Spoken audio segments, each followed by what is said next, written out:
What's going on, guys? Happy Thanksgiving. Welcome to Victims and Villains. My name is Captain Nostalgia. I am a writer, podcaster, and the director of our film festival titled Horrific Hope. First film festival that's kind to be horror-centric and mental health focused. If you would like to submit your films, screenplays, and shorts, links are in the descriptions below. And if you use code THANKS23 at checkout, you get 50% off now until Monday. Before we jump into our film discussion for this video, I would like to go ahead and thank our film festival sponsors, Convicted Printing, Diabolical DVD, and Fierce Literature, all of which you guys can find links for in the show notes below. And if you would like to be a sponsor, that link is also down there below, along with where you guys can find our podcasts, social media, and most importantly, our mental health resource library. Today we're going to be talking about The Fabelmans. This is the mostly biopic of Steven Spielberg. Steven Spielberg, of course, is the co-writer and director on this film. The Fabelmans tells the story of a young boy who is impressionable at a young age and wants to make movies, and kind of like how he makes movies from like a 6-year-old all the way up until college. And let's jump into this. If you guys have been watching the videos on here for any length of time, you guys know that my two favorite film genres are horror, as you can see behind me, and biopics. And I honestly thought that this film had all of the makings to be a truly great... I know this isn't necessarily a biopic, but it has that greatness to be a biopic adjacent, similar to how Weird did at the beginning of this month. And this movie, I want to start off before I jump into my thoughts on this movie and talk about why I love movies. As you can see, I have a film reel that is literally wrapped around my right arm. I absolutely love film. Film is a great means of escape for me. It makes me laugh. It toys with my emotions. It draws me to the edge of my seat. It scares me. It makes me cry, and I love being encompassed by those emotions, as most cinephiles do. And so when you have a movie about making movies and the whimsical nature and drive to create and bring audiences to those emotions, you think this movie should be magical. And the reason that I say I hearken so hardly on that magic and that whimsical nature is because the prologue to this movie, when we're spending time with 6-year-old Sammy, who is our protagonist, there is a sense of true magic this movie brings. And once Sammy grows up, that magic just dissipates. And that, to me, is probably the most heartbreaking thing about this movie, is that this movie literally had all the great makings of something that could have been one of this year's best films, one of the most talked about films of the year, and possibly even a Best Picture nomination. I don't know what happened here. I honestly don't, so let's jump into it. First and foremost, I don't know who this movie is supposed to be about, because the first act of this movie sets it up to where this is Sammy's story. Sammy in this movie is played wonderfully by Mateo Zorian Francis DeFord as the 6-year-old younger version of that character, and Gabriel LaBelle as the majority of the film from teenage years up. Both actors, I think, do a great job. They really do stand out. I can't really wait to see what they're going to do next.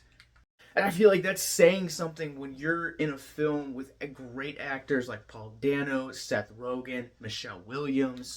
But as Sammy grows up and the narrative matures, this is where the problems start to be coming, because it positions the film to where it's a movie about Michelle Williams, but then it's somewhere along the lines, anytime that the film drives forward, it's Sammy's story, and so you kind of have these conflicting reports of LaBelle and Williams on who the main protagonist is. These are the characters that feel the most developed, and that is it. Yeah, it's really weird to describe. I never truly once felt like this was kind of one story or the other. The film just kind of ultimately flip-flops as it keeps progressing forward.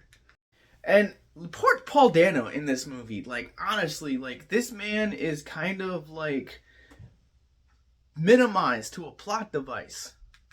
I guess he still gives a great performance in this movie, but his actual, like, job in this movie is essentially dad. And I hate it when films like position one parent over the other. Like, if you're going to develop one parent, just make it a single parent family. And I get that they were trying to go for the whole Steven Spielberg, this is his story kind of thing. I understand that. I just don't think it necessarily works in this movie. Anytime that the family needs to move, it's Dano kind of getting a new job. And that's kind of really what he's reduced down to. He's just a dad that gets a new job. Sammy's got three sisters in this. Again, same problem as Dano. Of course, they're not plot devices. They're just kind of there. They just kind of exist. They're not developed. They don't really have any unique personality traits about them. They're just kind of there. I will say this movie, in terms of pacing, is just all over the place. Like I said, the first like 20-30 minutes of this movie we're kind of getting to follow Sammy into this exploration of the craft is such a whimsical time, and it's paced so expertly well. But by the time you actually get into him as a teenager and you start to kind of veer off into other subplots, like him not wanting to do film anymore, him finding out about his uncle Benny, who's played by Seth Rogen in this movie, who, again, much like Dano, is just sidelined for the majority of this movie. I spent the majority of my time, anytime he was on the screen, why is Seth Rogen here? And so the pacing, like there are literally times where, like, I never do this during a movie, but I was so bored with this movie. And I feel like largely I was bored because of its pacing. I will say this movie does have two of the best cameos that we've got in film this year. One being David Lynch and two being Judd Hirsch. But honestly, if you've listened to our most recent episode, Movies to be Thankful For, you guys understand how big of a David Lynch fan I am. So getting to see him not only in one of the final sequences in this movie, but also at the same time, just him bringing me to laugh was truly great.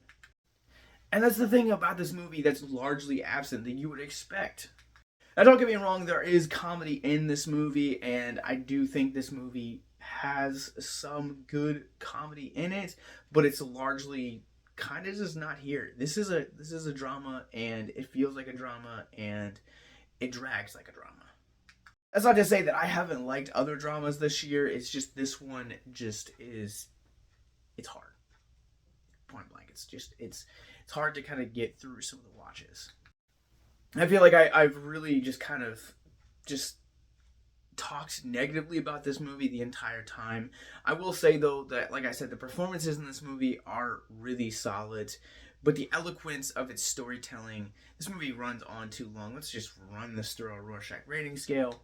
I'm going to go ahead and give The Fabelmans a 1.5 out of 5. I think this movie had a lot of promise, and it just kind of falls victim to the weight of a long and bloated runtime, and just a lack of focus, really. And but its saving grace is its performances. So keep your eyes out for Gabriel LaBelle. He absolutely holds this movie together. Michelle Williams, I always love seeing her. But again, David Lynch stole this show for me. Let's talk about mental health.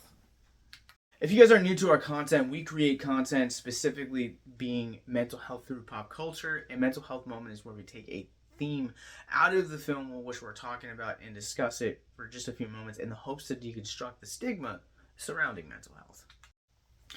There comes a time when, as the world gets expanded in this movie, that we meet Sammy befriends a young lady who says this quote to him: "Sometimes you can't fix things, you just have to suffer." This sounds familiar. Oh yeah, because my depression has told me this. My anxiety has told me this, that I can't fix things, that I'm just gonna have to suffer. And that's not the reality. That's what our depression and our mental health issues and our anxiety would like us to believe. And I would beg to differ. In the show notes below, you're gonna find a plethora of resources for our mental health resource library that's going to cover everything from resources specifically for general suicide prevention, drug addiction, to family related problems or situations, and much more. Resources say that you don't have to go at this alone, that you don't have to suffer, that you're not alone. And organizations and channels like us that are constantly reminding you that you have value, that you have worth, and that you do not have to suffering. Suffering is but a moment in life's grand story for us. So if you or someone you know is currently experiencing anything along those lines, or you're suffering with depression, addiction, self-harm, or feeling the weight of suicide, please check out those mental health resource libraries, because that's the reason that we make this content. We love talking about films, but this is the real reason of why we exist, to remind you that you're not alone, that you don't have to suffer alone. I hope this was an encouragement. The Fabelmans is now playing everywhere from Universal Pictures and Amblin Entertainment, along with a plethora of other movies, some of which we'll be back to talk about later today. And have a great Thanksgiving and hit that subscribe button.